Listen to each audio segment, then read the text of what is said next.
It's the only job in the world that everything's great, and then an hour later, it's all falling apart, and you've got to hold yourself together. Hi, everyone. Welcome to the Biz Dev Podcast, the podcast about developing your business. I'm David Baxter, your host. I'm joined, per usual, by Gary Voigt. What's up, man? How you doing? I cannot complain. I'm good. I got my new phone, so I'm excited.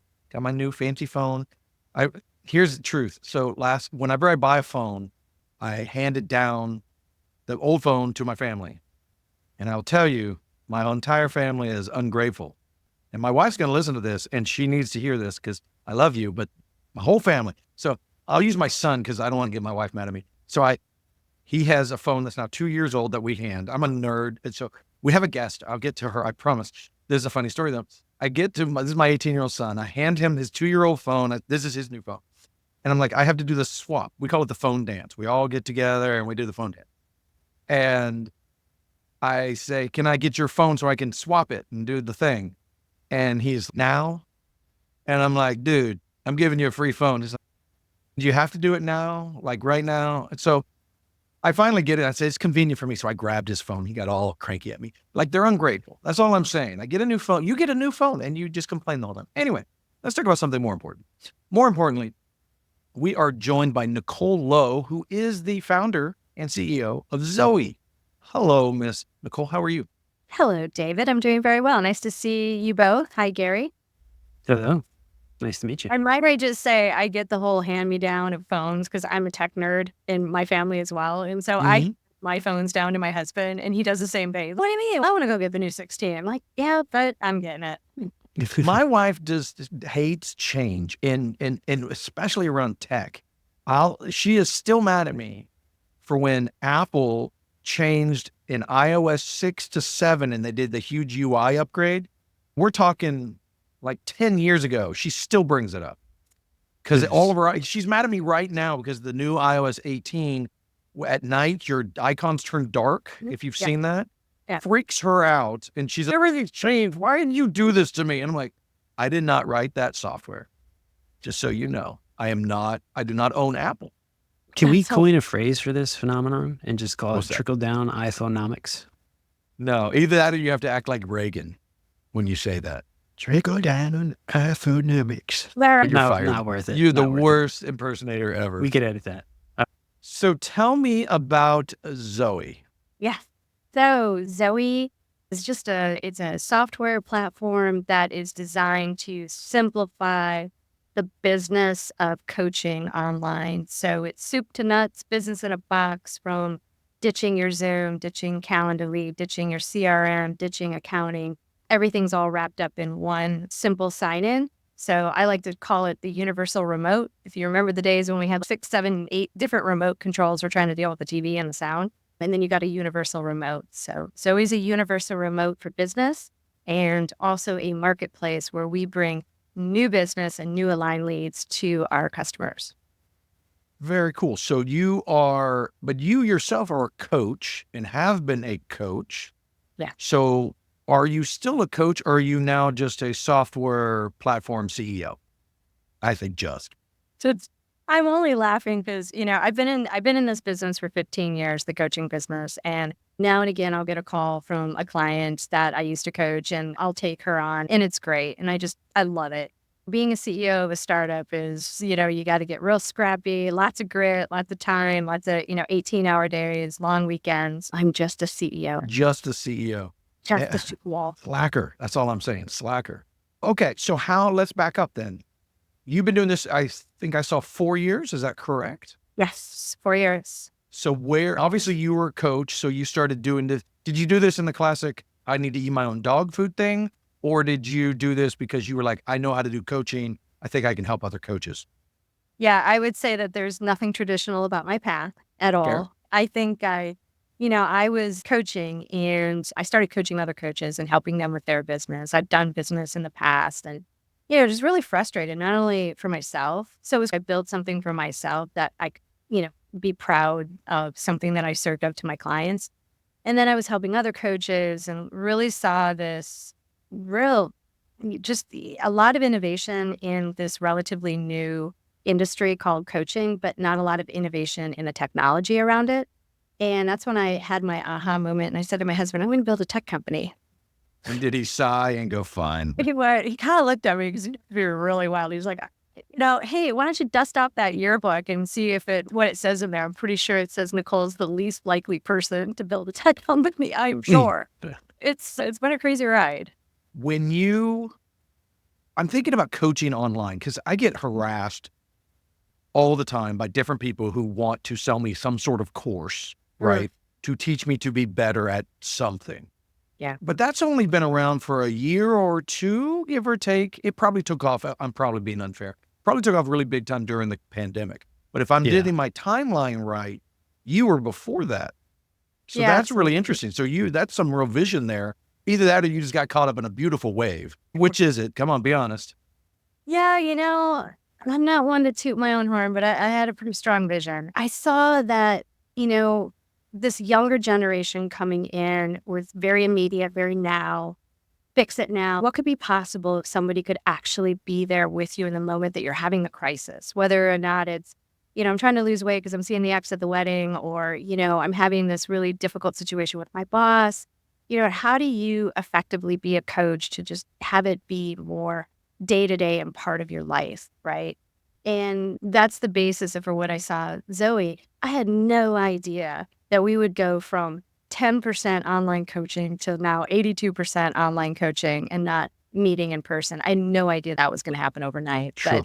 But it was really interesting to see. And like I said, it's a really young industry.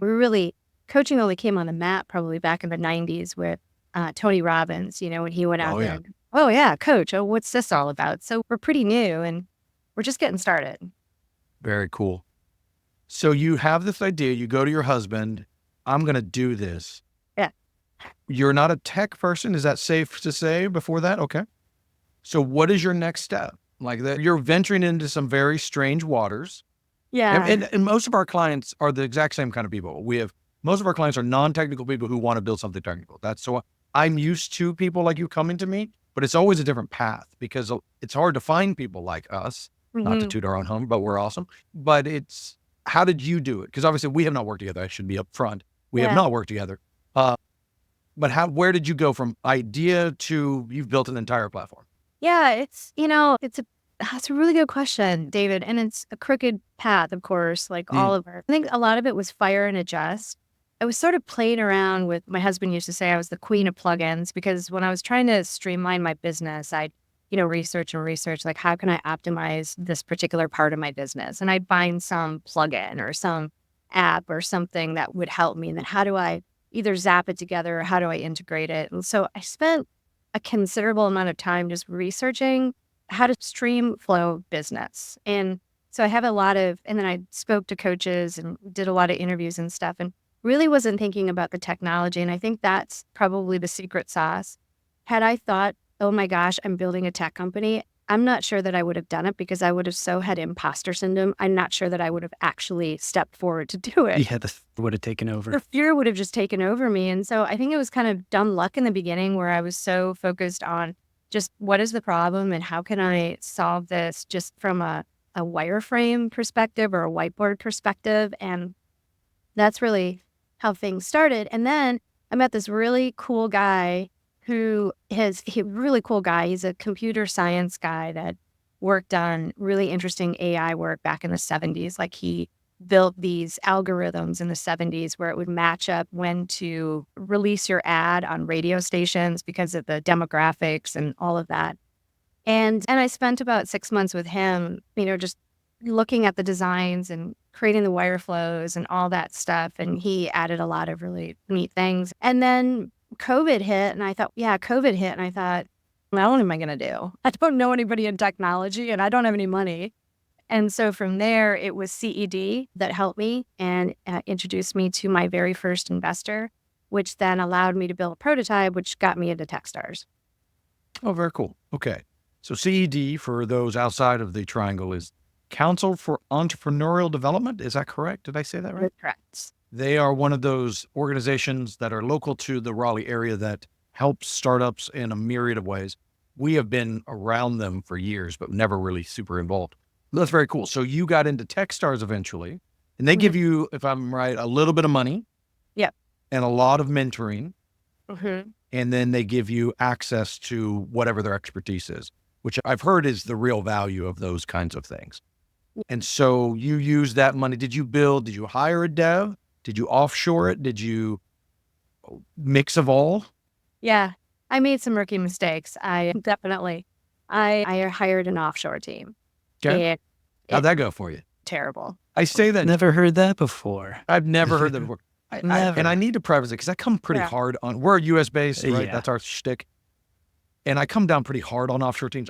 That is not to say they can't be done. It's just very often not. And I know some people who've been very successful with offshore teams, but that's usually because of they're just a driven human being and they made it happen by sheer force of will. Most people, especially non-technical people, they really struggle with that. But that price tag seems so enticing. And that's where usually they get suckered into it. Is that a fair statement? Yeah, David, I would say, I've always been somebody that's really, I don't know, just somebody who is not a penny wise, pound foolish person. But in this case, it was definitely a penny wise, pound foolish. Because when I look at how much I have spent over the last several years on tech and building, it far exceeds the quote that I got when I decided to go with offshore. And had I just paused and said, all right, let me go raise some more money, let me find some more investors and just do it right, just set it up the way I intend to finish it, I could have avoided a couple of years of heartache for sure. So they built you something you didn't like. Did you then just keep muddling through until you got it where you wanted it? Or did you stop and find a new team? How did that work for you? Yeah, I tried to muddle with it for a while, and then I landed a pretty cool beta opportunity with an organization that said, yeah, let's go ahead and test this out. And so we brought on about 50 coaches and maybe 100 users that were clients and stuff. And we had them on the platform for about 2 weeks and it broke. Nice. And when I quit, it broke. It didn't just break, it broke. Like we couldn't log in. We were having issues with the calendar. Like it wasn't syncing and people were getting frustrated. So we said, okay, stop the beta. Let's go back out. And I raised some more money. And then we built it. We literally built it from scratch after that.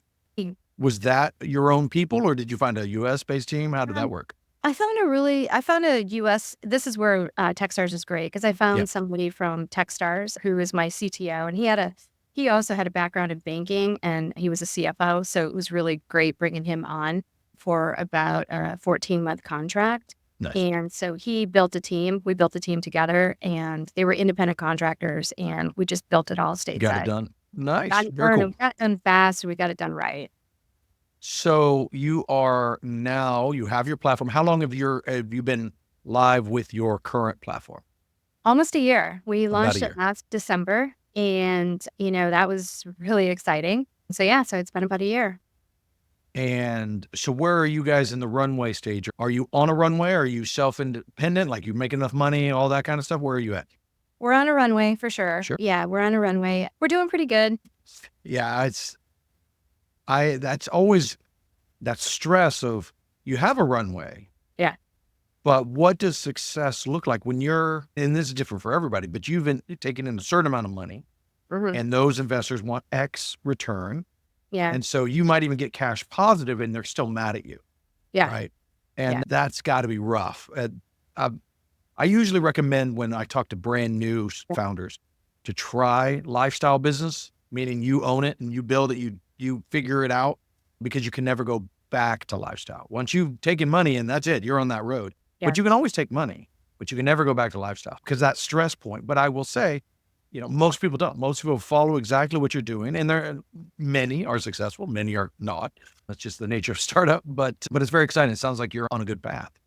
Yeah, I think so. I think that's really good advice too. When I look back, I just feel like I've been super blessed on my investors. I hear these stories and that hasn't been my experience. I have a really great relationship with my angel investors and a lot of them feel more like partners and some of them actually roll up their sleeves and do work for Zoee. So we all feel like we're in it together. Mm-hmm. So one thing that I tell people who come to me and say, hey, do you think I could start a company and I want to raise money? Absolutely agree with you, David. Don't raise money until when you have to, right? Mm-hmm. If it's actually going to directly help you build something that you can't build without the money, or two, it's going to help you scale and it's going to help you actually, move the needle significantly forward. And then it's okay to be choosy. At first when I was raising money, I felt like I had to say yes to everybody. Oh my Sure. gosh, you want to make money? Okay, yes. But a mentor at Techstars was really good. And she said, you can be choosy, be very, think about your target persona for your investor and who you want to bring in and who you want to yoke with, because you're going to be with that person for a very long time. So think about who you want to partner with and who actually will bring value to Zoee. And When I feel like we did a pretty good job with that. there's so many, I don't know the right word. Shyster is probably the wrong word, but that's the one I'm going to go with. And it's in my world as well. There's a lot of scuzzy people, especially I know a lot of guys, not personally, but I've heard the stories where a dev will come in, you need me. And that's the attitude they're coming in. And so they'll demand, big quotes here, demand like ridiculous amounts of equity in order to build, because you need them, right? And I find one, those people are scuzz, but if you're a non-technical person, you agree with them. I do need you, and you sound like you will be amazing. And they're making all these promises, and you feel like you do need them, and you make bad decisions. Not you, obviously, but proverbially you. It's the same for investors, I think, right? Some guys come in there, all right, you need me, you need my money. And a lot of people don't take that advice to say, I don't, because someone else, they need you just as much as you need them. That's what the dirty secret. Those investors are desperate for good ideas, because I think the official term is deal flow, right? They need that. They need a certain number of people that fit their criteria. And there's just not a lot of good ideas all the time. There's a lot of investors and there's a lot of good ideas. And so it's not always matched up, and you can be picky. You should be picky. And that's true for probably every major thing you need done. And I think a lot of people, they come in on their back foot when they really have the position of power, because you've got the great idea. You've got the platform that that's going to do this and this. You got your spreadsheets proving all this, and they need you just as much as you need them. And having that attitude, that's a game changer. Oh, it's a huge game changer. No, it's a huge game changer in all aspects, whether you're bringing on a C-level person, you're bringing on a member of the team, you're bringing on an investor. And I think that, as an entrepreneur, we're going so fast and everything's happening so fast. And if there's an area where you're weak in, or you don't have the skills or the experience in, you have to be really careful not to look for a silver bullet, because that silver bullet is always going to turn around on you. You have to, one of my tips is that it's not about the money, but it is about the money. And what I mean by that is let's say you don't have a financial background, but as an entrepreneur, you need to know the money. You need to understand your business model. You need to understand the money flow, the competition, and all that type of stuff. And so if you go and hire a CFO and say, okay, I'm going to give you a bunch of money to be my CFO, and you don't understand the money, you're just going to be pouring money into this person that's actually not going to, build the right model, which could ultimately lead you astray. You could end up pivoting without realizing it. So I think it's really important, as hard as it is as an entrepreneur, to slow down. Like you have to slow down sometimes and just really think through. Now, does this, ask the questions, slow it down, and make sure that you're making informed decisions when you're bringing somebody on. That reminds me of a story. This has happened more than once, but we've had clients who, when they're talking about pricing and how much money their idea is going to bring in, and they're making these promises for investors or whatever, a lot of times they don't realize what things really cost. And that's one of the things they just get blown away. A perfect example is Apple fees. When you have an iOS app and you sign, for instance, I'm sure this is true for you. When someone signs up for your platform, if you have an iOS app, you have a digital good. So Apple will charge 30% tax for that, every user you bring on, which most people, when they're non-technical, have no idea this is the case. And that's a make or break kind of thing, because everybody comes in, I'm going to charge very little. I'm going to charge 99 cents. Oh my God, let's do the math here, buddy. 99 cents. You just lost 30. And you took a credit card. That's another probably 30 cents a Stripe or somebody took. So now you're down to 12 cents. And everything you see here needs to be built on 12 cents. How many users do you need? 4 million. Okay. How many coaches are there? There's 10,000. Okay. Do you see the math problem? I try to, and I'm obviously a little exaggerating here. And I'm not a jerk to my clients usually, but I do try to frame it in a very simple math problem so that it is so obviously bad. And then, but it's even what's scary is, and I'll have people early on, we haven't built anything. We're just exploring, we're talking. And the amount of money they have to charge when they start adding in, how much does server cost? Oh, they're going to be this. How much is your fees? How much am I going to get? How much, I have 4 people that I got to pay on payroll. Okay. What do they cost? Okay. We start doing the math and they start realizing their monthly charge that they would have to get to make their idea work is like $29.99 for an app that's no one's going to pay that for. And they realize that, and you can almost see that them just deflate. And they're very sad because they realize their idea isn't going to go anywhere. And they see that as a failure, but I always encourage them after they've stopped crying to realize that I just saved you probably 2 to 3 years of your life for an idea that wasn't going to work. That's okay. That's okay. That doesn't mean no idea is going to work. This one, whatever it is, it might not be great, but I bet you have another one. Because if you're an entrepreneurial type of person, you can't stop. And we just like go in with your eyes open. It's much better to walk into any dark room with your eyes open than closed. And so I try to explain that to them. They don't listen because they're still sad, but it really does work out that way a lot of times.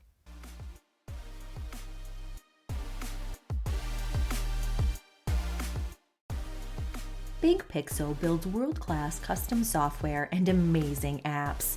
Our team of pros puts passion into every one of our projects. Our design-infused development leans heavily on delivering a great experience for our clients and their clients. From startups to enterprises, we can help craft your ideas into real-world products that help your business do better business. Something else a mentor told me at Techstars once is he said, at some point you will birth Zoee and then you will become an employee of Zoee. Like, you have to have that birthing process. You have to let her go.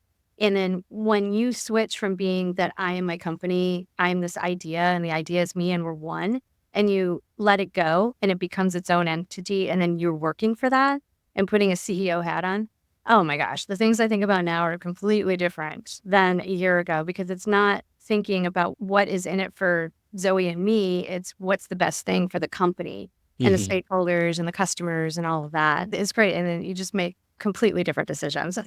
Oh, for sure. Yeah. And that doesn't stop. I'm almost 12 years in, and it's still ask questions I probably should ask years ago, but I get new questions all the time. You never stop, and it never stops being your baby either, which is why I think even at the biggest companies, a founder-led company is something very different. A CEO-led company. Yeah. Not that those can't be the same thing, but if you look at, say, Facebook versus Apple, those are the biggest of the big, right? But the difference between a founder-led, like what Mark Zuckerberg is doing in AI and his machines and goggles, he's throwing money down a drain. The only way he can do that is because he has founder control, right? He is not an employee. He's the founder. And now in his case, he literally owns all the voting shares. So no one can fire him, which is a unique thing for Mark Zuckerberg. But if you're just Tim Cook, example, he's, biggest company in the world, he's still an employee. He's still not the guy who started this. And also what's funny is he's also not rich like someone who started it either. That's another thing. He gets paid very well, but you compare his wealth to like someone like Mark Zuckerberg, not even on the same planet. But he's now stock prices. He's this, he's that. He's not going to grab onto a 5-year vision like a founder would. Because he's got to get these short-term things. When a founder's, I'm casting this net, man, and we're going. Ride or die. Here we go. And I think there's something very special about that. Yeah. Yeah, that's interesting. Yeah, that's really interesting, the way you just serve that up. I think there is something, it's just, and it's really, I don't know, I lost my train of thought, but I just, I think that it's so important. Start my life. As you got to stay into the grit and the fight. You got to be in that ring, sometimes it's do or die. And that is so incredibly important as an entrepreneur. And then at the same time, it's like really important to kind of go high level and in and back and forth, and that balance between the two. But yeah, it's crazy. I don't know about you, David, but I'm always, when I'm on LinkedIn and I see those videos going on, like what a day in the life of the entrepreneurs, I'm like, yeah, you got fires going on. And then Dang. I tell the story. I've told this many times. Gary's going to be tired again, but I'm going to tell it again. Eric Boggs, I now finally know who said it. He is the current founder of RevBoss. Is that right, Gary? I say that wrong every time. Sure. Let me go look it up real quick.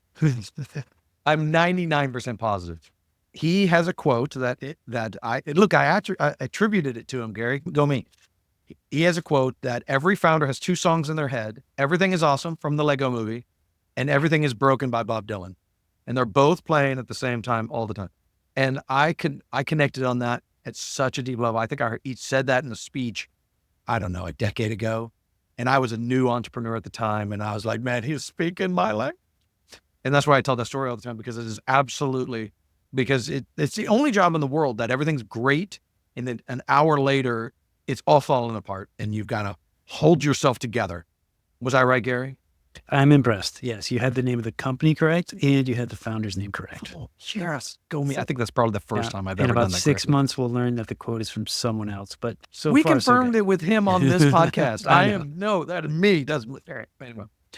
So you guys now are how many people? 12. Are you in an office? Okay. Are you remote? How are you doing that?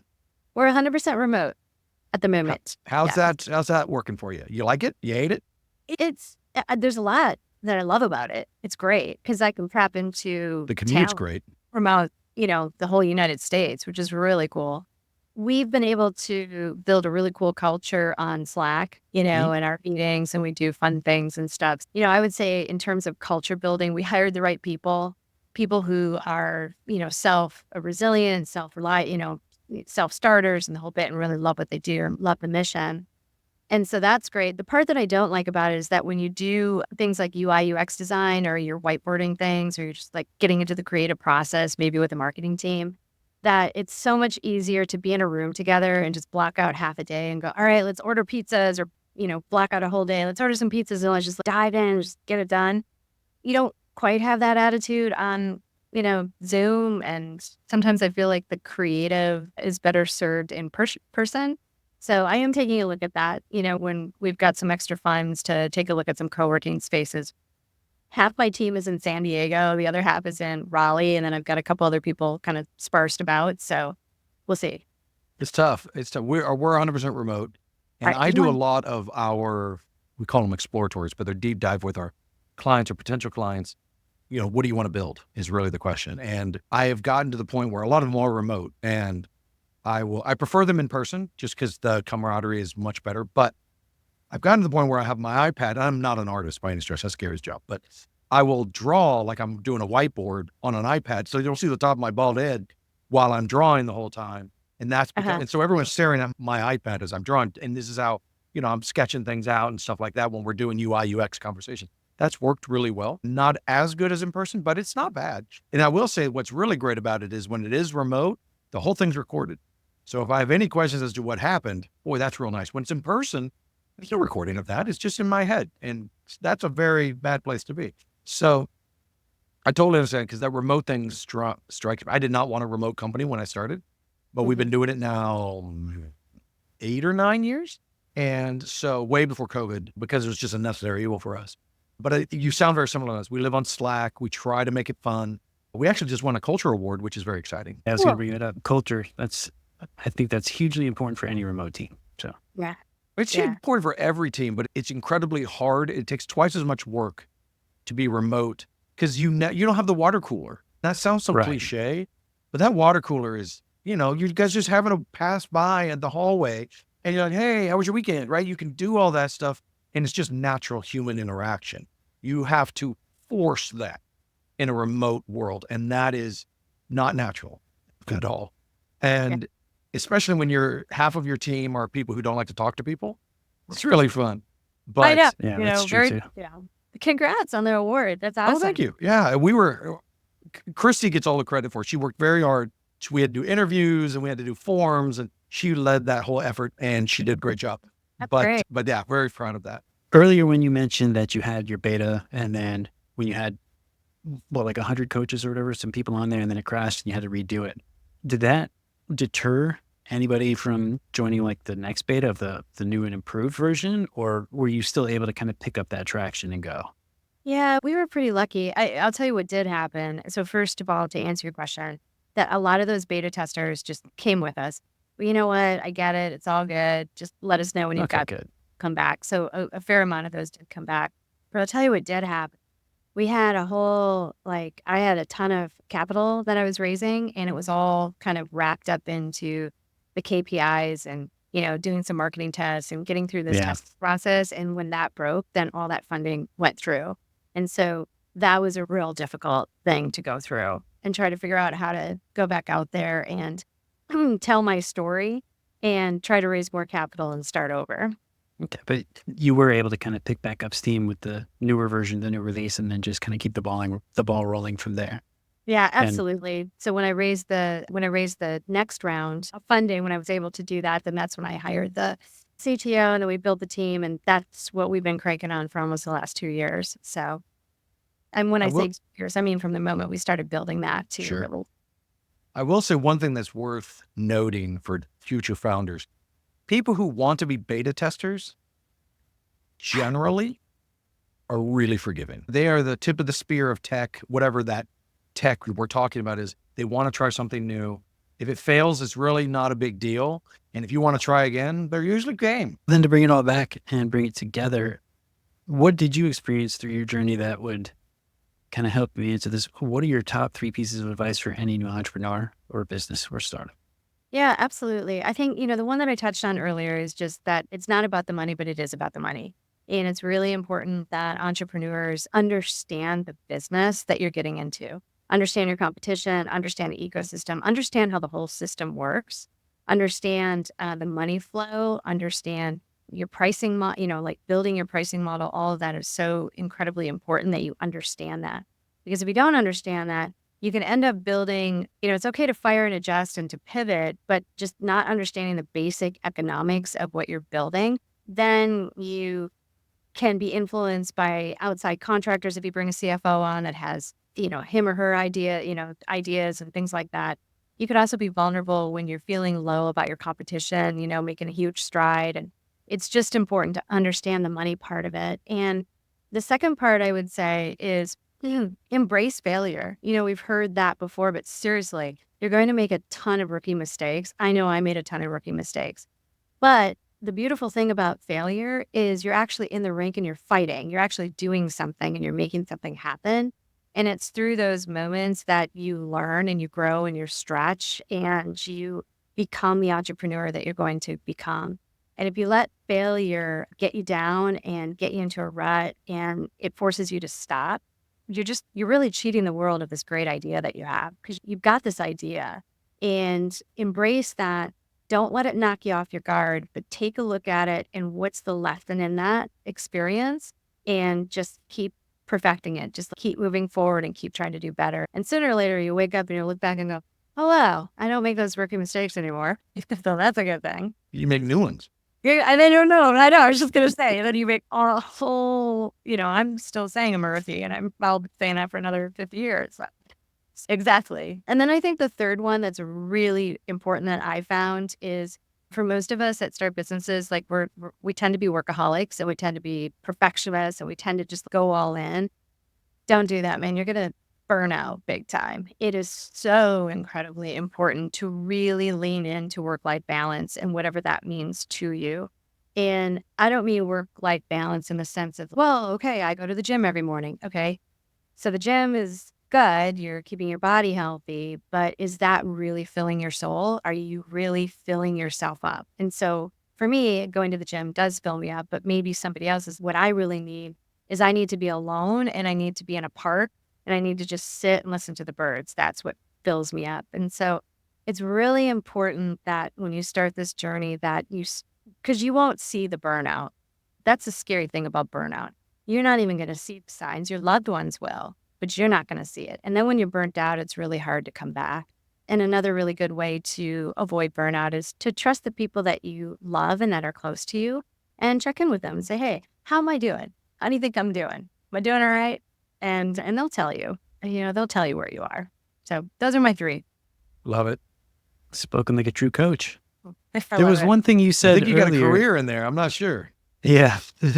you might want to consider this as a profession. No, but you said earlier something about if your competition does something and then you make the rash decision and the mistake to try to keep up with that. I think that's something people should definitely think about. Just because your quote unquote competition, might be moving faster, going a little bit further, or earning a little bit quicker, doesn't necessarily mean that you have to keep pace with them at all times at the risk of destroying what you built. Love it. Yeah. Love that, Gary. It's so true. It's so true. Because, All right. Well, if anybody else, I'm Go sorry, go ahead. Oh, No. man. What was that? If anybody wants to learn more about you and Zoe, what's the best place for them to reach out? Sure. Get in You can touch. connect with me on LinkedIn or go to Zoee with 2 E's. The 2 E's matter. It's the coach and the client and the community. Zoe, Zoee.com. You can email me at hello@zoe.com. And yeah, we love feedback and we love hearing from people. Hey, where did the name come from?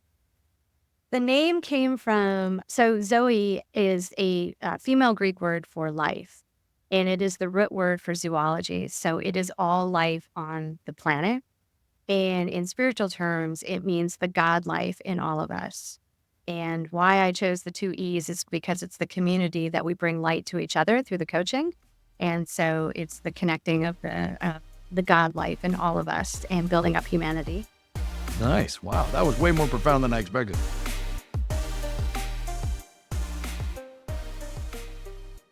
Hi, I'm Christy Pronto, Content Marketing Director here at Big Pixel. Thank you for listening to this episode of the BizDev Podcast. We'd love to hear from you. Shoot us an email, hello@thebigpixel.net.